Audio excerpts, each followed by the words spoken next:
Voilà, donc ça c'est le phoque. Alors, c'est la voile de phoque. La voile de phoque, eh ben, elle nous a lâché. Voilà, on voit ici qu'elle Elle est en lambeaux, elle est usée. Il y a plein de. On voit ici qu'il y a les traits de coupure. Ah, ici. elle est striée, ouais. Elle est striée partout. Hein? Ouais. Donc, elle est striée, les fils, on voit qu'ils se détachent de partout là. Et donc, la couture là, s'est défaite, ça a déchiré ici, ici. Et on voit une chose, hein, c'est facile. Hein. Ce qu'on voit, c'est la toile, la qualité de la toile. Qui est en lambeaux. Ouais. Attention, ouais, bon, ça. Sans tirer. Ouais. Je tire pas là, à peine. D'accord? Ouais. Et ici, elle a la doublure. Ah ouais. Ici, attention. Et là, il y a une doublure qui raccorde les deux voiles, le blanche. Et bien ça a lâché aussi ici. Voilà, toute la doublure, tout le long, elle a lâché. Voilà. Okay. Bon, ça c'est pour la voile de phoque. Ouais. Maintenant, on va monter. Alors, je l'arrange parce qu'il y a un peu de vent. Voilà. On va remettre le seau dessus, comme ça, pas.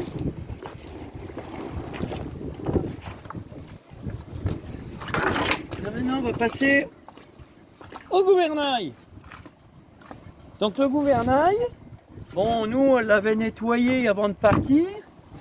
On l'avait donc sorti. On n'avait rien vu d'anormal de plus que ça, quoi. Mais bon, on n'a pas été assez vigilant, je pense. Hein. Donc là, on voit, bah, le bois, il est pourri. À l'intérieur, là, il est complètement pourri. Et puis ça, c'est l'axe de rotation ici. D'accord? Ça, c'est la corde de levage pour la sortir de l'eau. Donc ça, ben et ça, c'est l'axe de butée ici pour la butée. Hein? Parce que c'est un gouvernail articulé. D'accord? Selon la vitesse, il descend plus ou moins selon la vitesse du vent. Ensuite, ici, on voit déjà le bois, l'état du bois. Ce qu'on voit ici, c'est ici une entretoise avec un boulon. Un boulon qui normalement sort là avec une rondelle. Bon, moi, on avait vu un boulon comme ça et une rondelle, mais vous voyez comme c'est corrosé. Bon, on a dit normalement que ça tiendrait. Bah, là, c'est parti. C'est parti.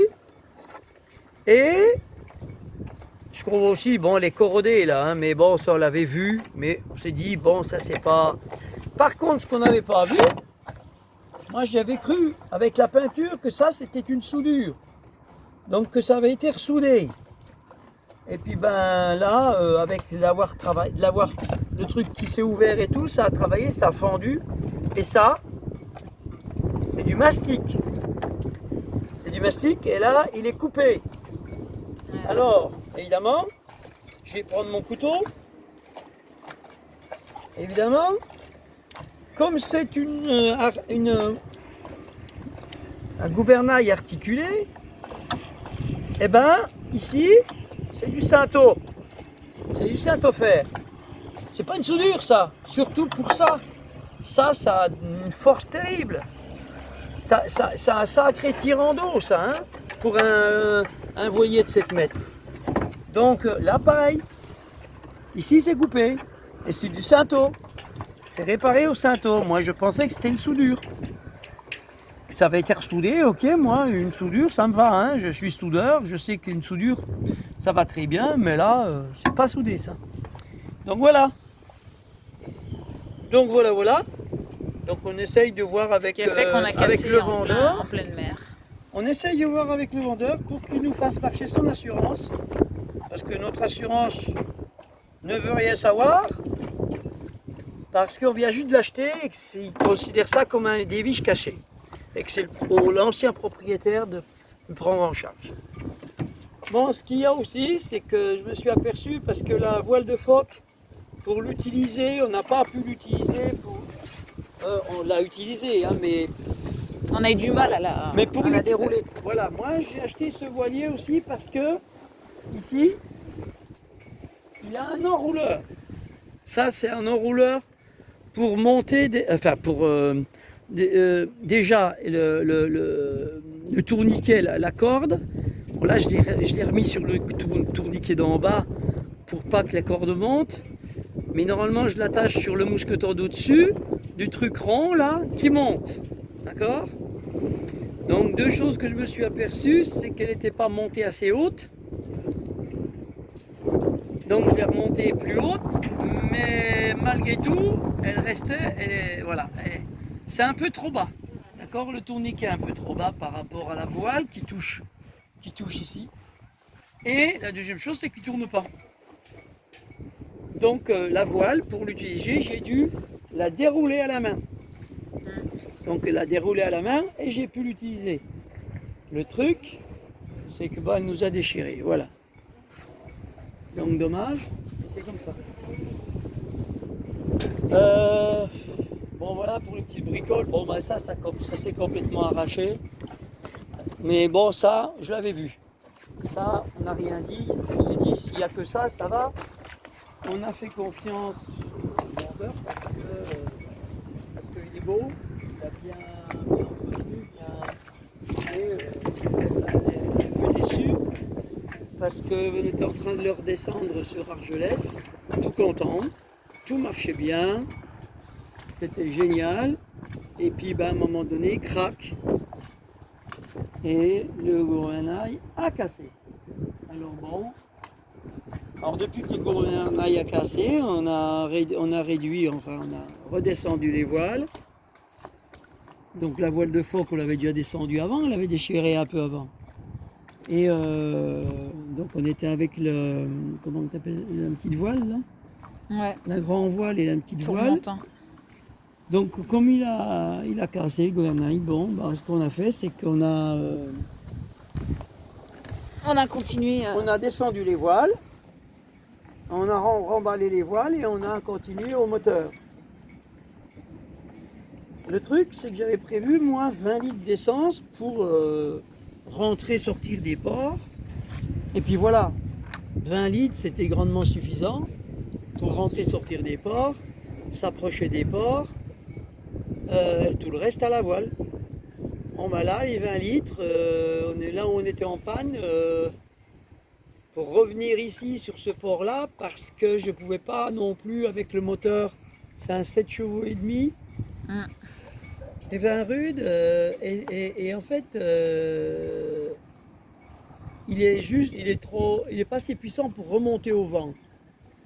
Donc remonter au vent avec les voiles, ça va très bien, mais ce moteur-là, pour remonter au vent, il ne va pas. Donc nous ne pouvions pas aller au port le plus proche, parce qu'on était obligé de remonter au vent. Donc on a suivi les vagues qui nous a amenés ici, c'est Port-le-Cat ici, ou le 4. Barcarès. Ah, Port Barcarès. Donc on est revenu sur le port Barcarès parce que par rapport au courant et au vent, c'est là que ça nous amenait. Et il nous a manqué 2000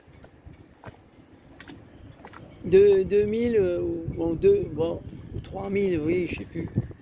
Enfin 2-3 000 pour rentrer au port. Donc là, c'était quoi, quelques litres d'essence. Et pour quelques litres d'essence, on était obligé d'appeler, parce que j'ai essayé de remettre la petite voile, mais la petite voile, bon, ça suffisait pas pour rentrer au port. De toute façon, pour rentrer au port avec la voile, ça allait pas. Donc, on a fait appel au remorqueur. Et là, on a dû payer 450 € pour quelques litres d'essence qui nous manquaient, voilà. Pour le matériel qui a été cassé. Hein? À cause aussi du matériel qui a cassé, oui. qui tenait pas la route, quoi. Oui, en fait, c'est ça qui nous a fait que... Voilà. Ouais. Donc la voile et ça, et puis on a une petite fuite d'eau au niveau de la pompe de cale. C'est rigolo parce que la pompe de cale, c'est celle qui est censée vider l'eau au fond de cale. Et là, c'était le tuyau de vidange de la pompe, parce que normalement il y a un clapet.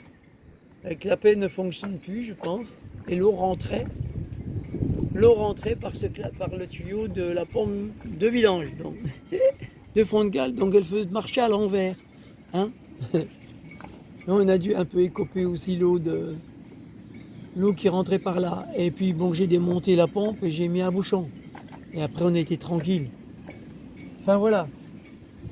Voilà les premières expériences de ce bateau que j'ai eu confiance parce qu'il est très propre, très bien entretenu et tout.